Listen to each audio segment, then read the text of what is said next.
take a breath. Great. Good morning, everybody. Thank you very much for joining us on this, well, here, a wet Monday morning. So the reason for bringing together, the speakers we've got this morning was really to try and ensure that people are aware and know what's available through some European funding, which we think is highly relevant to our community. So this is an opportunity really just over the next 40-50 minutes to share with you that opportunity, give you an opportunity to get a little bit more of the detail and also the support that is available across the network. So I'm Liz Fletcher. I'm Impact Director and Deputy CEO of the Industrial Biotech Innovation Centre. I'm really delighted that we've got my colleague Anne-Marie Reid from Scottish Enterprise and Paul Bello from Innovate UK today, the experts in European funding. So what's going to happen this morning? I'll just give you a little bit of a very brief introduction to IBioIC. Hopefully you know about us. And Anne-Marie, Alexis won't be joining us this morning, but Anne-Marie Reid would also give you an overview of the support that's available through Scottish Enterprise. And then we're going to give the floor to Paul, who is a national contact point for this funding, and innovation lead for industrial biotechnology and engineering biology at Innovate UK. And he'll provide an overview of this particular call. And then there'll be lots of opportunities for you to ask questions. So please do, and put them in the Q&A, and that's where we will retrieve them later in the session. So in brief, Industrial Biotech Innovation Centre, IBioIC for short, we are one of Scotland's innovation centres, and we're all about growing the bio-based economy in Scotland by fostering innovation, building connections between industry and academia, and also nurturing the talent that's needed to grow this sector. We have really kind of 4 pillars of activity. We focus a lot around innovation and helping great ideas get to the marketplace by supporting industry, academic collaborations, nurturing entrepreneurship and startups and spin-outs in Scotland, and also have the ability to accelerate innovations using through our scale-up facility, which I'll mention in a minute. We are, of course, first and foremost, a networking and partnership organisation. We have over 1,000 members, almost 450 industry members, and over 600 academics. And we work a lot around helping also become a network of networks. So we are tapped into a wide variety of sectors which can deploy industrial biotechnology applications. So we do a lot of signposting. So if you do need help and support, please do reach out. If we don't know, we probably will know somebody who can help you. We do a lot around promoting case studies of really innovative industrial biotechnology solutions. It's really important to try and raise awareness amongst the public, other industries and government. So do follow us on LinkedIn as well. So we have, I think, over 20,000 followers on LinkedIn. And if you have news you'd like to share, let us know. So we are really keen to help you get your great success stories out there too. And last but not least, we do a lot around skills and training from HNDs through to PhD and in-work CPD as well, including hands-on training at our scale-up facility, FlexBio, at Heriot-Watt University. So just 2 things I wanted to mention. We do have a small pot of feasibility funding, which can fund up to £40,000 of collaborative projects between industry and academia. At the moment, it's closed, but we have an expression of interest form that you can fill in at any time, and we're really happy to have a discussion around whether or not the project would fit. We are looking for projects which will work with Scottish universities and ideally Scottish companies. But if you can evidence that you want to build a business in Scotland, we'll also consider that too. So do bear that in mind if you're looking for funding. And finally, a shout out for our scale-up facility called FlexBio, which is based at Heriot-Watt University. It's an open access, pretty affordable fee-for-service facility. We can do precision fermentation up to 300 litres and mammalian culture to 15 litres. We have a wide range of downstream processing capabilities too. And we've done pretty much every type of project that you can imagine. So please do speak to us if you need to do or evidence some scale-up for some of your ideas. Importantly, we also do hands-on training using our facilities. Recently just did our first 300 litre fermentation training as well. So this is a great way if you have people in your team that need to skill up on using more industrial scale facilities, then please do reach out to us. And we also work on AR and VR capabilities too. So lots that we can do to help. I should also say every month we also publish a funding table. So we across the team, we gather information around different funding calls which are relevant to bioeconomy, industrial biotechnology. So again, it's a great place to come and look if you're looking for funding to develop some of your ideas. So try and keep that up to date. And that's really what's led to this, this webinar this morning as well. So I am now going to pass over to Anne-Marie, who's going to tell you a bit about the support that Scottish Enterprise can offer. Over to you, Anne-Marie. Thank you very much, Liz, and morning, everybody. So yes, my name is Anne-Marie Reid and I'm based with Scottish Enterprise. So I'm a strategic funding specialist and the national contact point for Horizon Europe. And I am based with SE's strategic funding team. So our remit is mainly internal and we work to connect SE to Horizon Europe projects. And then we work to manage SE's project involvement in those projects, including everything to do around sort of European compliance and claims. And we also work to connect SE to other external funding opportunities that align with our core development priorities. So externally, we provide advice and support to colleagues, partners and clients on Horizon Europe and also on other sources of external funding as well. Within Scottish Enterprise, we have our Innovate UK business growth team and we work very closely with that team. And it's that team that work specifically with businesses on Horizon Europe and supporting companies to apply to the framework programme. And we also work closely with other partners in Scotland, including the Scottish Government on Horizon Europe. And again, looking at other sources of external funding as well. In relation just to the remit of the national contact point, our team, we provide a national contact point service in Scotland. But within the UK, there is a network of Horizon Europe national contact points appointed by the UK government, and they work to support organisations to successfully participate in Horizon Europe. And they do that collectively by raising awareness of the programme, helping to navigate the framework, which Paul will be referring to very shortly. And for anyone that's new to Horizon Europe, it is quite a complex funding framework programme.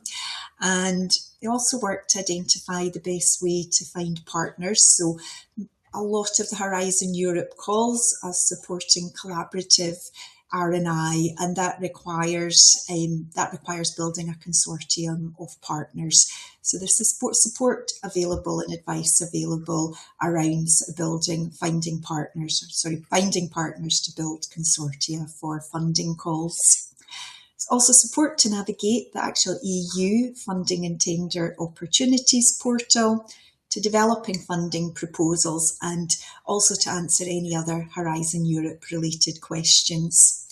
So as I mentioned, Scottish Enterprise hosts the Scottish National Contact Point, which is myself, and we're very delighted and very lucky today to be joined by Paul Bellow, who's the sector national contact point for industrial biotech.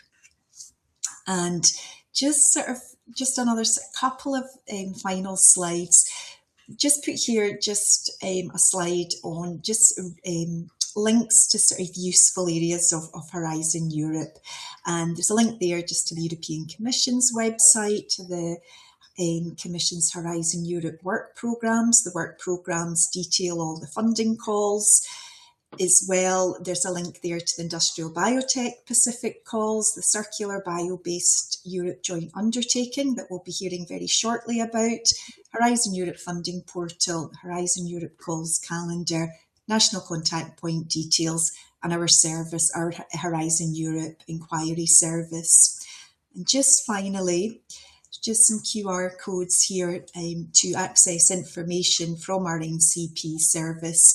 So we have a Scottish Horizon Europe newsletter, and that just provides information about relevance of upcoming funding calls and events and other general Horizon Europe information.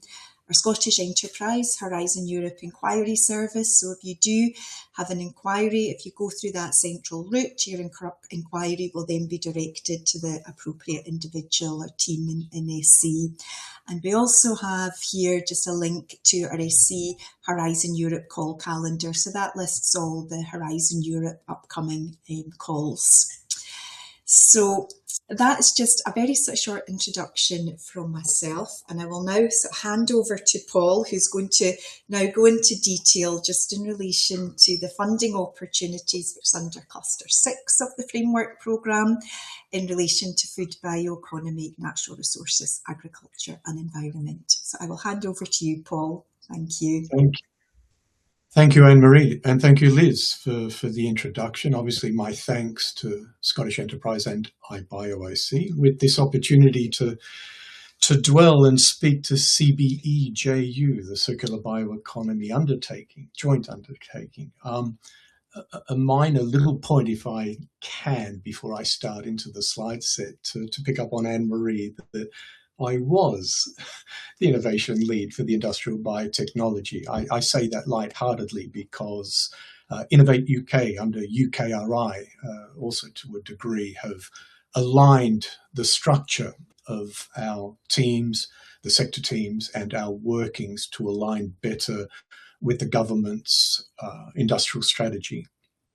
So industrial biotechnology per se doesn't fit neatly into the ISs, as we say. But as of 1st of April of this year, I've transitioned across to a new sector team that sits under digital and technologies with engineering biology. And my joke to my new team, I think, when I started was, well, that's really good. I carry all the industrial biotechnology with me as the big umbrella where engineering biology fits nicely underneath, because I always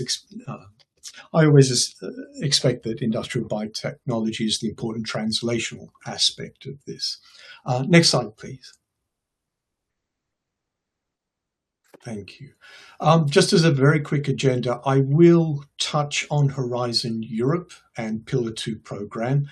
I think it would be incorrect of me not to introduce that, because while I am speaking specifically to the CBE-JU program, there are similarities and differences with respect to the funding, the actual applications and submissions, etc.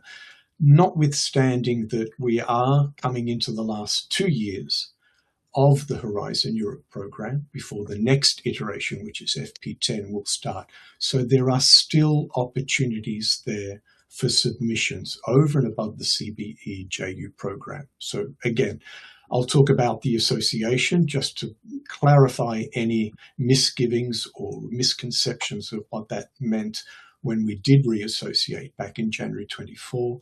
Again, very briefly on Horizon Europe Pillar 2, and in particular the Cluster 6 program, which the CBE-JU program is an adjunct partnership program.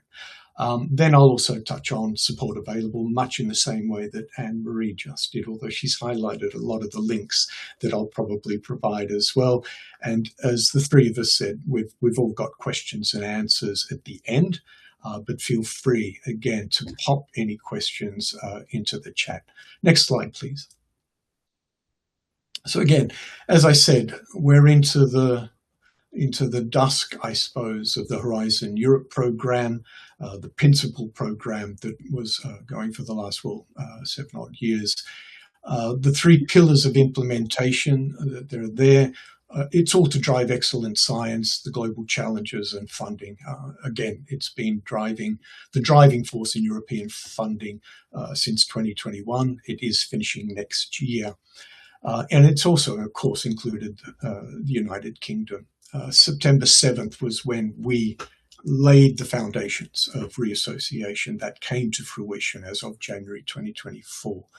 Quite a lot of money involved, especially in Pillar 2, where the bulk, if I can say that, of the research takes place. And of course, I'm here to talk about the red box, which is the food, the bioeconomy, natural resources, agriculture, and the environment. Next slide, please. So just as an intro of sorts, again, how does Horizon Europe work with the types of projects, eligibility, and what typical proposals look like? So on the left-hand side, you can see there are research and innovation actions. They're typically 100% funding rate. The TRL is low to getting to the right-hand side, 2 to 6. There are innovation actions, which is usually 70 to 100%. TRL is slightly higher from 6 to 9. And then there's the coordination and support actions at 100% funding rate. Eligibility, again, hopefully most of the stakeholders in the audience will know this. It's a minimum of 3 independent legal entities in different EU member states or as an associated country, which the UK is. And at least one of them must be the member state. The UK, as an associated country, is eligible for EU funding, and it's now obviously able to coordinate proposals, lead proposals, as well as the projects therein. Now, the typical proposals, this is a little bit of how long is a piece of string type question, because this is very generalized. But you, as a general idea for Horizon Europe funding, it is a step up from national funding, bigger consortia, an overlay of partners between the UK and the eligible European countries, and then other third countries if they're invited into the topics. There's a lot more money involved to a degree. The duration of the projects is considerably more than, say, national funding to a degree. So the size of the actual projects and the proposals budget-wise ranges anywhere from €1, depending on the stakeholder input, anything up to 10 million plus. The duration of the projects is anywhere between 2 to 3 years, and the eligible cost is usually plus 25%, which is indirect costs. Next slide, please. So it's the proposals in Horizon Europe and Cluster 2, and this is an attribute that spills over into the CBE-JU program. It's all an ambition driven towards the European and the international level. There's policy context to the SDGs. The importance is impact, because in this iteration of Horizon Europe, the shifting has been to more translational aspects of the research. So again, that fourth bullet point, there are expected outcomes which are highlighted in all the Horizon Europe and the CBE-JU programs, in Horizon Europe with the destination level. This fifth point is quite important. It is very relevant to the CBE-JU program. This is this multi-actor approach to project development and delivery. The delivery is the key word here, because the multi-actor approach, or the MAA, there is an expectation in the program topics to engage with named end users. And I will touch on that when I get to the actual CBE program. Not surprisingly, it's interdisciplinary, financial support for third parties, as I said. There must be some degree of evidence of a winning consortia. So that is the makeup of the consortia, the partners, who leads the consortia, prior success rates, etc. It has to be a winning consortia. Now, I can't see it, but for those of you in the audience, be wary of using AI-generated images. I've got a surprised emoji down there because there is a hand poking through the painting there. So again, just be wary. Next slide, please. So within Cluster 6 of the Horizon Europe Pillar 2 program, I look after Destination 3, which is the circular economy. And there are the other destinations within Cluster 6. They're actually looked after by my NCP colleagues in the team, Kerry Young and Heather Birch. Next slide, please. So With Destination 3, the circular economy and the bioeconomy sectors, not surprisingly, again, it's to maximize the reach of bioeconomy sectors and circular economy, to help reduce our environmental impacts, improve our resource use and efficiency. It has to demonstrate a sustainable economic growth, and of course, the all-encompassing support of biotechnology and biomanufacturing with bio-based systems. Again, these resonate across to the CBE-JU program. Next slide, please. So just as a quick summary, again, we're into the final years of the work program for Cluster 6 under Horizon Europe. The final work programs have been published. They were published in December of last year. There is a link here on the slide set. We'll take you there to the programs. But in summary, with the 2026 program, there's all of 13 topics, 5 innovation actions, 7 research, etc. 123 million available in 2026 calls. For 2027, there's 12 topics, 7 innovation actions, 5 research actions, and they're all competing for 132 million. Again, go to the link there. You'll see all the topics, the outputs, expectations, scopes, and remits. But now on to the crux of the matter. Next slide, please. Which is the Circular Bio-based Europe Joint Undertaking. Again, it's an adjunct partnership program that is joined to the Destination 3 of Pillar 2. Next slide, please. So out with the old, in with the new to a degree, because the CBE-JU program was changed in the last 2 iterations, but notwithstanding, it still operates under the Horizon Europe guidelines for participation to those regulations, which I've put here. It was established back in 2021, again, at the same time when the FP9, this Horizon Europe program, was initiated. It was a €2 billion public-private partnership program between the European Union and, some of you may remember, the Bio-Based Industries Consortium, BIC. This funds projects advancing competitive circular bio-based industries, again from 2021 out to 2031, which is when the expectation of projects is to finish. It's part of institutionalized partnership, implementing part of the Horizon 2 program, which I just touched on now and prior. Next slide, please. Now, there is a specificity or a nuance to the CBE-JU program. And this is the ICOP, which is the in-kind contribution to operational activities. So this is, for all intents and purposes, in italics under the funding and its access to funding, which is the total eligible costs. This is requested EU contribution of private members. In the CBE-JU, only private member is the Bio-Based Industries Consortium partner or organisation. So the big membership is relevant for the ICOP strategy, and I'll come to that in a little minute. So there is a common misconception that UK universities, RTOs, SMEs and companies don't need big membership simply to take part per se. But the industrial alignment through BIC becomes useful when proposals need to demonstrate this operational in-kind contribution. It's a financial and operational participation requirement, and it matters most in the innovation and flagship actions. For for-profit entities, the gap between the grant rate and the full project cost is central to how the project is structured and how the industrial commitment is evidenced. So again, for the sake of repeating, on the right-hand side, ICOP is the eligible costs minus the total requested funding of BIC members. It's only applicable to innovation actions, including the flagships, and the CBE-JU evaluation sub-criteria is 15 and or a 20% threshold. And I'll come to that into a minute. With respect to the membership, the CBE-JU will check for BIC membership during the evaluation, and it's via the annex in the actual application. You will have to load up your membership certificates that are involved in the consortia. I have a link there so you can look at and understand more detail with the registration project, but it is obviously something that must be, it must be attended to with respect to the consortia.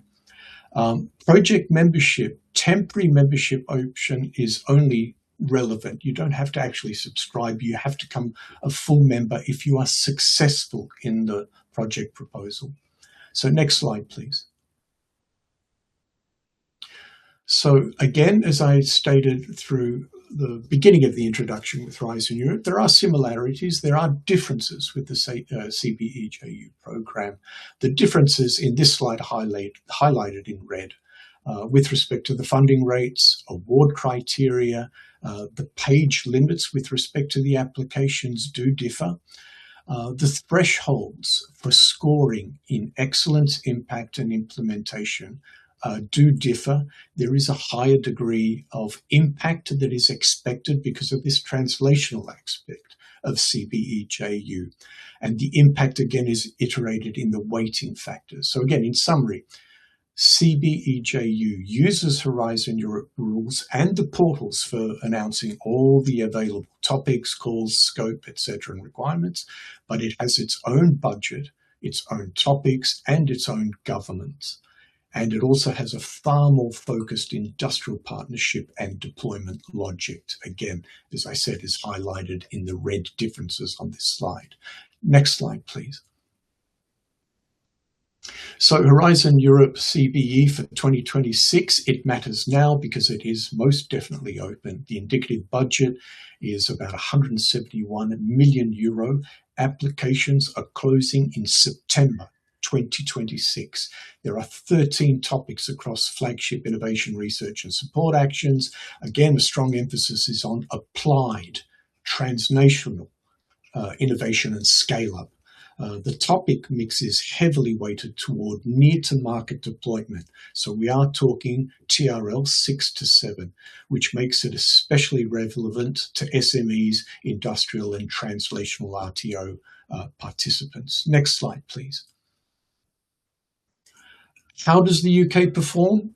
Rather well, I would have to say, with respect to success rates, participation, and the amount of budgets that's allocated. You can look specifically and actually go to the nuances of UK participation if you click on the link here. This slide is just an overall highlight. What this is actually useful for is also highlighting the UK stakeholders that have participated successfully in past CBE-JU calls and topics over the last number of years. So it is certainly a worthwhile endeavour. There is an onus on the consortia with respect to the application stage, but with the success rates that the UK stakeholders are seeing, it is well worth looking into. Next slide, please. So the mission and remit, again, not dissimilar to the Cluster 6 bioeconomy. This is a sort of a summary, if you like, of what the remit is. It's to advance competitive bioeconomy for a sustainable Europe, to fund innovative and sustainable bio-based solutions, and it covers feedstock processing, products, and cross-cutting sustainability. Next slide, please. The reason I say that is a generalization that the biorefinery competitiveness is through biotech. Again, this is now the examples that are through the actual topics across the board for CBE-JU. There's safe and sustainable by design, SSBD, bio-based alternatives for fertilizing and crop protection. There is the same for home and personal care. There is nutritional ingredients, packaging, thermosets, textiles, residual biomass valorization. So the most relevant themes, in my feeling, or my opinion, I should say, for UK stakeholders are likely in the chemicals, materials, packaging, agri-food ingredients, textile fibers, and conversion of residual biomass. Next slide, please. So that was the general, but my remit from Scottish Enterprise and IBioIC was to actually highlight a number of calls that are in the topics for the current CBE-JU 2026 program. I'm not going to go through every single one of them here, They're there, obviously, that you can have a look at. But if I can, and I did say this previously, what I've marked in the topic titles are the ones that have this element of the multi-actor approach. And again, this is the engagement with end users as is relevant and appropriate for any one of the topic references that is here on the left-hand side. The column there obviously gives an indication of what type of action it is. Importantly, it is also an indication where it's actually given of what TRL is expected with respect to the outputs from the actual topic. There's an indicative budget column there of how many million euros. And then importantly, there's the open and close dates for each of the topic calls. As I said, it is the topics are open for submissions. It did open on the 23rd of April.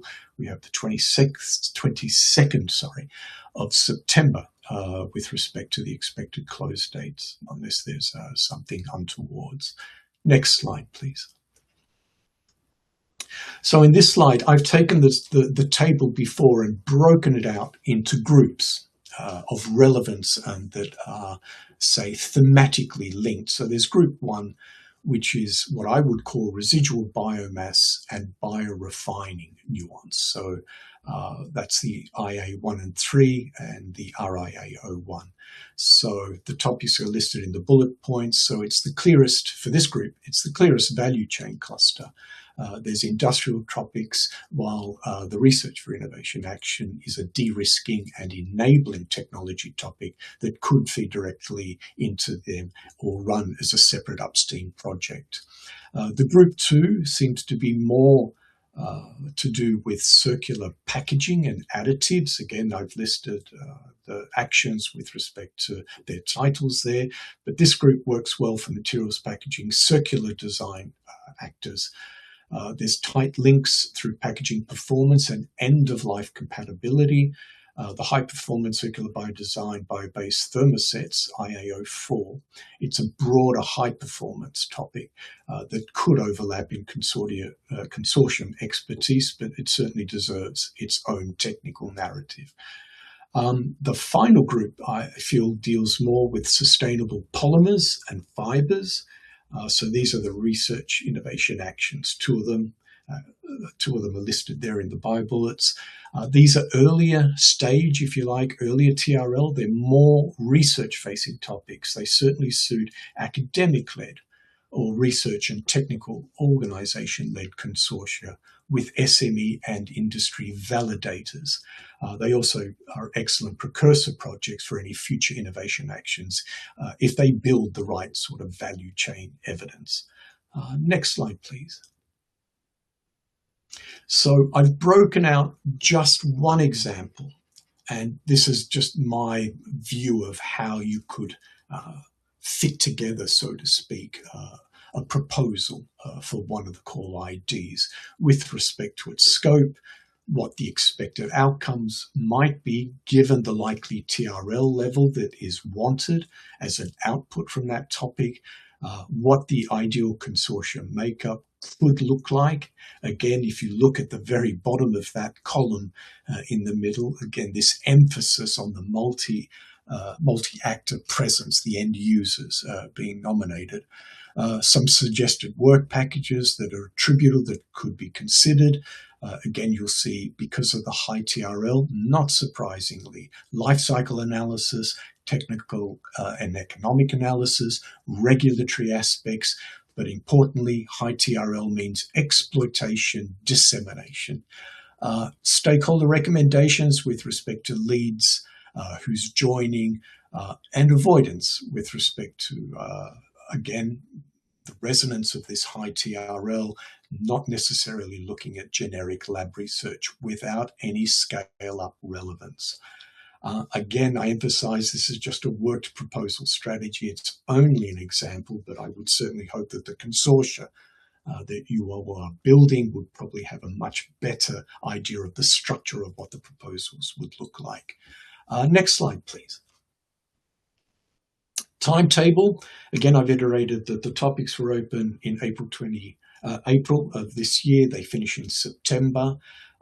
This is maybe a more nuanced, more detailed timetable with what the expectations are from project proposal submission to the expectation of when you might get results, assessments, payments, etc.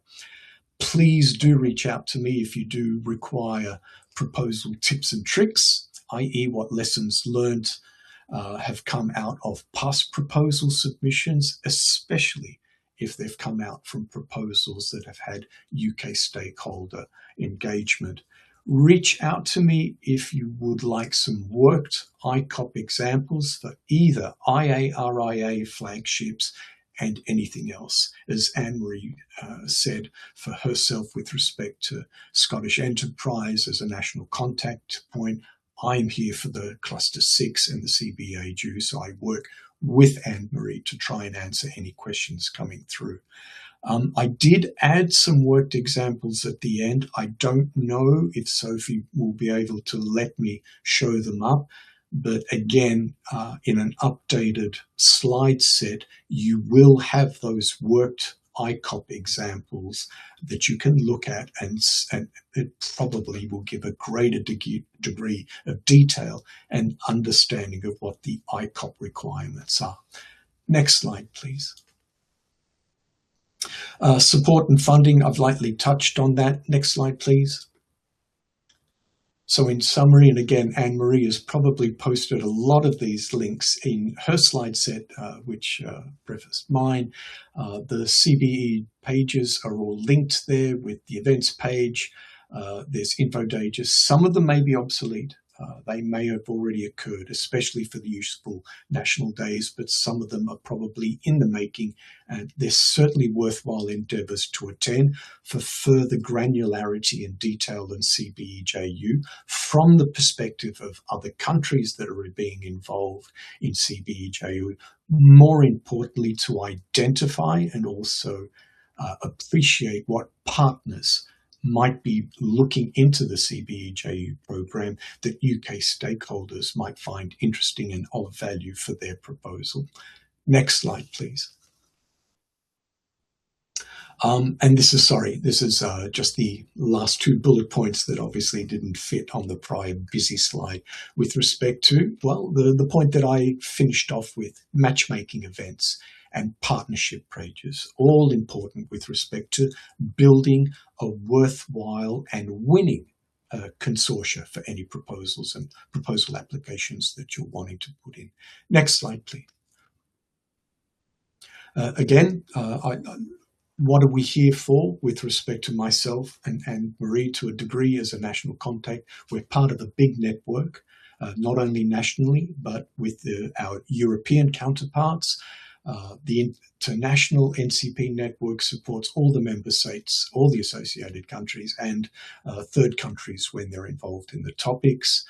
It might vary in each country to a degree, but we typically include activities of informing and making our folk and our stakeholders aware of Horizon Europe and other programs for funding, to assist, advise, and to a degree training. There are training hubs, if you like, within the NCP network to improve the quality of the Horizon Europe and CBE-JU proposals, and signposting and cooperation is relevant to support, to work with each other to support the consortia development. Again, comes back to the last slide with respect to matchmaking, looking at the proposals to make sure they identify and address all the scopes and the remits with respect to the topic core. Next slide, please.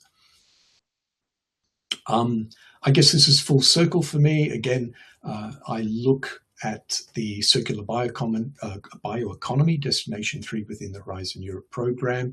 I am the representative that looks after CBE-JU, but I'm also involved in other transnational or trans-funding European programs, including the Eureka Network, in particular the cluster, Eureka Cluster Smart Advanced Manufacturing. We have Call 10, which will be opening up in September of this year. There are elements of the bioeconomy now embedded in the Eureka Cluster Smart Advanced Manufacturing. This was after a refresh of the roadmap last year. So there are agri-tech, for example, topics that should be coming up in September of 2026. So that's another program to look out for. I also look at the Mission Innovation Integrated Biorefineries. That has no funding per se, but again, it's directional, as in directing UK stakeholders to consortia building, opportunities within the European or international platforms for funding opportunities. The email there is the general NCP Cluster 6 email, so please use that in reaching out to myself for any of these topics in Cluster 6 or CBE-JU, or with any other topics in the destinations for Cluster 6 with my two colleagues, Kerry and Heather, will look after. Next slide, please. I think it's the end. It's the questions, whether it's questions for myself or for Anne-Marie, Liz and myself. I leave it up to our host, Sophie, who might chime in. But thank you again to everyone for the opportunity to speak. Thank you very much, Paul. That's really helpful. And that there's clearly a lot of funding available in areas which are really, really relevant to our wider network. So hopefully people at least consider it. I've got a question. Is there a place where people are thinking about building, they've got an idea, is there a partnering platform where you can, if you want to join rather than lead, you can go and see who else is thinking about applying? I guess that makes it a little bit easier if you're not sure where to start. Yeah, it's a two-pronged attack, I think, Liz. It really comes back to that last slide I had with respect to the matchmaking sites and the consortia building. This is where you identify partners, their technology, what they offer to a consortia, and then you can reach out to them. And or obviously get in contact with us. Because of the NCP International Network, we often get our representative NCPs that say, we have these technologies, these organizations that are offering this and are looking for partners that can help us with this proposal.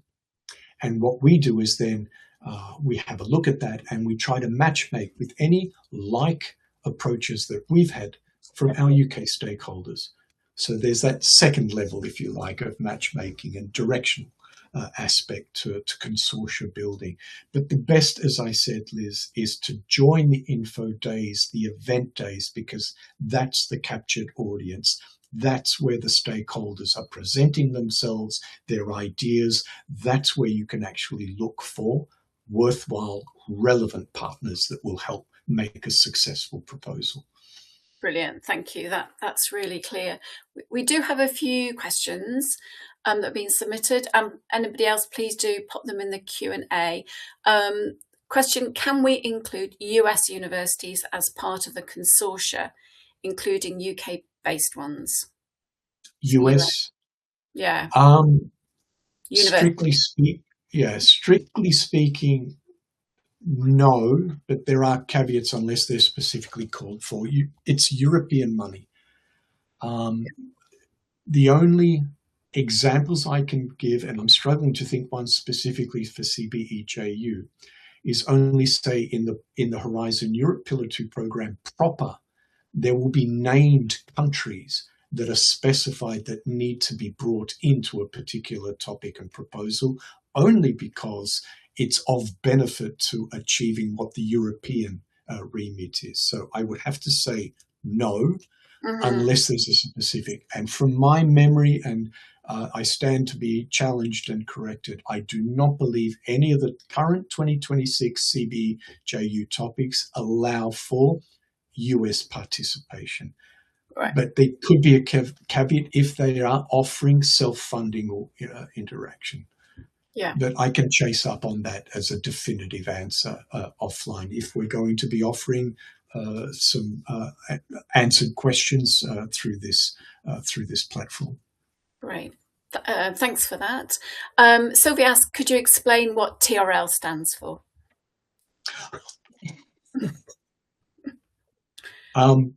Who wants to grab that one? TRL. Sorry, I'm kicking myself if I didn't put the abbreviation. What it actually stands for. TRL is. Sorry, Paul. Technology readiness level. Yes.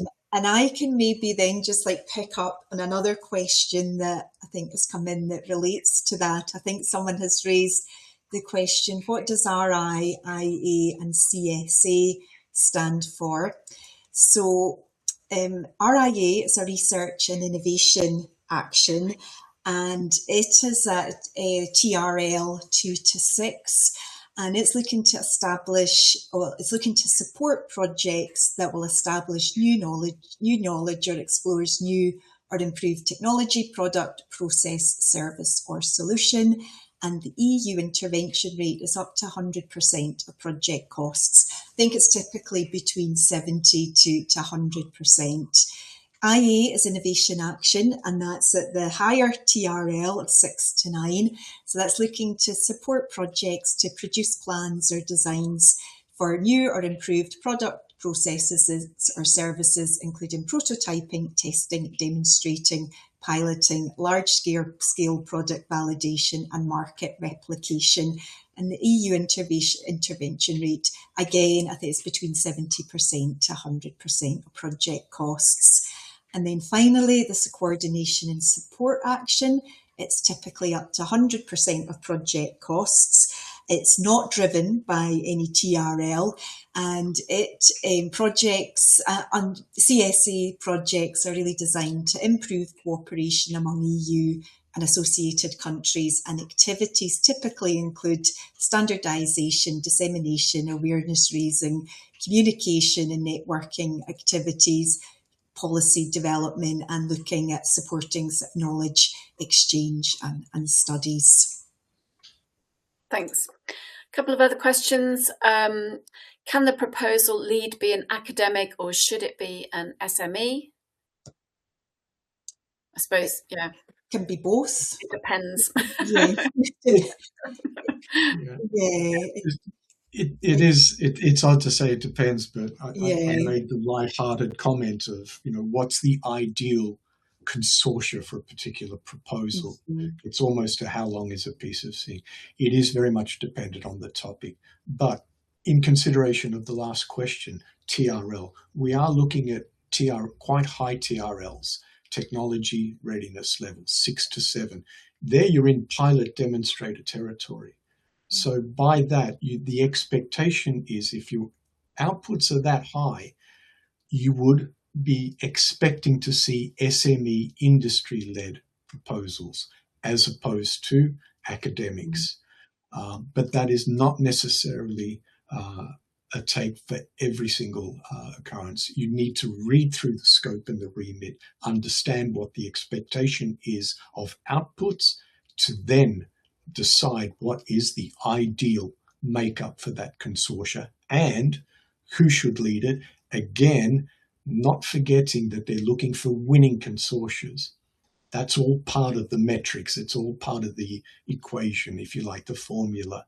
Success rates and industry partners, SME, RTOs, or academics, HEIs, because I think there's a question, the involvement of where have they been in past successful programs. It is looked at. Yeah, thank you. And I think that answers Lucy's question. Is there a typical consortia size?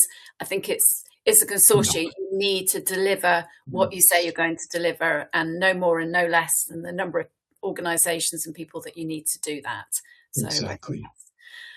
Liz. And again, I know I keep banging on about it, but please, again, be absolutely aware of this multi-actor approach. You have to have the end users in the topics where it's actually nominated. If you don't have that in, you are already eliminated. You won't even get past first base. So it's incredibly important that you read in the MAA into the topic if it's relevant for that topic. Please don't overlook it.